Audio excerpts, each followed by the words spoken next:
Sino po ang nakakakilala kay Philip Nyalbador? O talagang akala yata ni Kaipe, ang Kongreso ay ang Senado ay para sa mga artista. Mukhang ginagawang pelikula na ni Ipe Salvador, mga kababayan.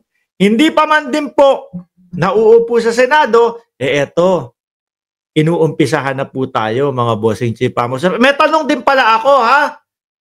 A-attend kaya ang vice-presidente doon sa hearing sa Senado, sa Kongreso? At ipagtatanggol kaya sila, mga kababayan? Yan ang tanong natin. I-comment nyo dyan sa comment section kung sa tingin nyo dadalo ang vice-presidente. No? Sa tingin nyo po ba may makukontempt, mga kababayan? Maganda ko talagang pag-uusapan to.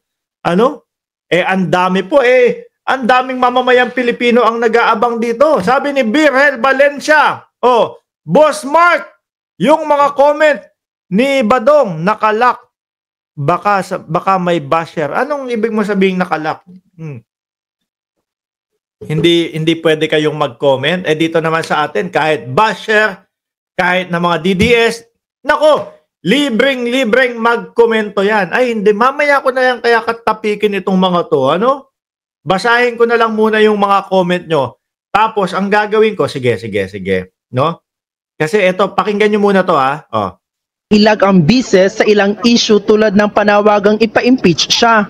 Tulong mo na sa bayan yan. Pag nagsalita ako, makakagulo ang bayan. Ako po. Narinig nyo yun? Pag nagsalita ang vice-presidente, magkakagulo ang bayan. Mamaya, reactionan natin yan, mga kababayan. Pero tila ilag ang bises sa ilang issue tulad ng panawagang ipa-impeach siya. Tulong mo na sa bayan yan. Pag nagsalita ako, makakagulo ang bayan.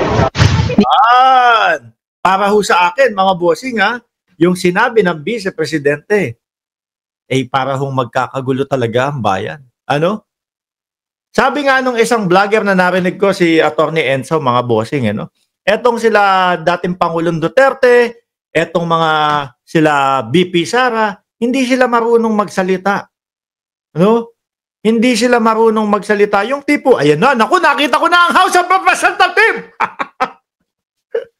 Hindi. Sila ho, mga kababayan, ang pansin ko ho dito kay la BP, hindi ho sila yung tipo bang, ganito, ganyan. Tinatanggap ko, lahat tayo may karapatan, lahat tayo ay, kumbaga, nasa demokrasya tayong, andali ilalagay ko na sa inyo to para nakikita nyo na. Ayan. Lahat tayo nasa demokrasyang bansa. Yung tipo hubang ganun. Kaya wala lang Yung kay la vice-presidente talagang rektahan. Kala magkakagulo ang bansa pagka ako ay nagsalita. Yung tipo ganun, mga bossing. Meron ba tayo dito? Ayan. Nandiyan din si Ella Cabinta. Sabi, bakit magkakagulo? Dahil lang sa isang piatos? Tama nga naman.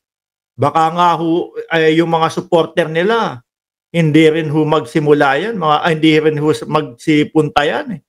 Mga bossing Tingnan nyo yung EDSA nila. Yung sinasabi nilang natatangi nilang pag-asa, yung EDSA. Wala. Di ba? Walang pumupunta. Sabi ni Philip Anos, magkakagulo talaga ang bayan pag hindi ka na-impeach. Totoo ho yan, mga bossing. Sabi ni Catalina, good morning, Sir Mark. Good morning din po. Si Shane Gonzalez, shoutout sa inyo.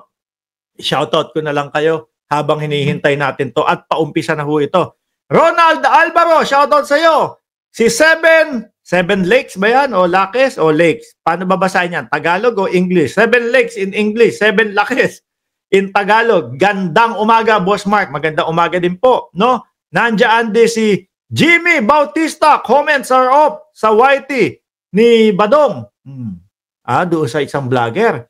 Bakit kaya? Sa atin hindi. Libre comment dyan. Libre pambabash din. Nandiyan na si Shiro Kansaki. Pang 80 agad yung like niya. Oy, hello, Idol Mark Ramos. Shoutout sa iyo, Shiro Kansaki. Ma'am Brenda Barton, as I promised you, ito nga po, ilalive natin yung pangyayari o magaganap sa House of Representatives. Sabi ni Ma'am Gloria Ramos, na hindi ko alam kung kamag-anak ko. Baka kamag-anak ko si Ma'am Gloria sa malayong Ramos. O, yes, Mark, I doubt kung magsipunta yan. Eh, yung iba nga ho, mga kababayan, may dahilan na eh. No? At ang nakikita ko hong dahilan nila, mga boss chief amo, sir, ay nako, iisa lang ho. Ano? Hindi po ako naka-receive nung sulat galing sa House of yun. Ay nako, may tumatawag. May tumatawag. Brother, kamusta ka dyan? Oy, hindi ko alam. Eto, naka-live ako. Tingnan mo. O, mag-hi ka muna sa kanila. Puta, naka-live pala. Hello, kamusta? Oh. Yan, kumakain muna ako. Oh. Yan, paris muna bago bigkahin sa Kongreso. Ayan.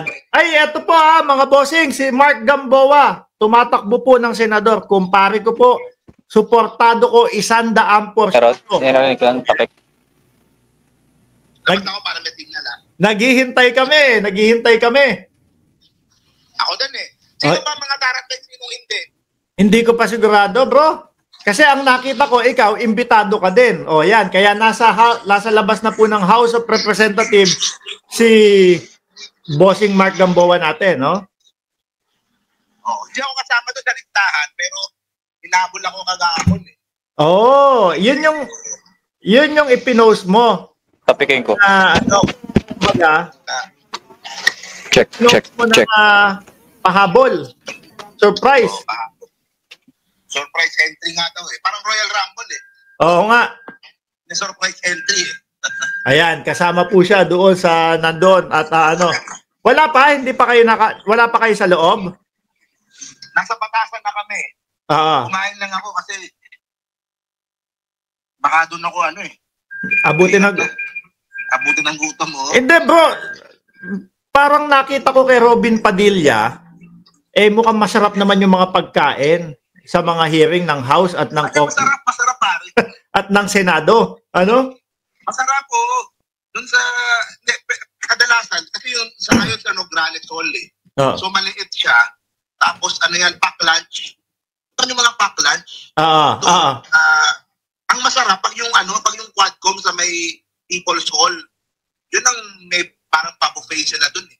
Masarap kasi doon ngayon eh. Nograles lang ngayon, na hall ngayon maliit lang. Maliit lang yung venue ngayon. Ewan ko nga bakit maliit lang yung venue ngayon, ang daming vlogger na inimbitahan eh. 40. Siguro bro, alam nila na hindi lahat pupunta.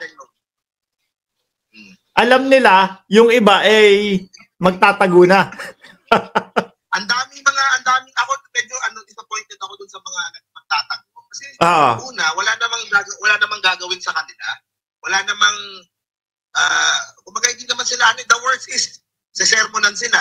O sermonan din nila pabalik. Kapag sila, tapos kumakontempt sila, mag-stay sila ilang araw doon.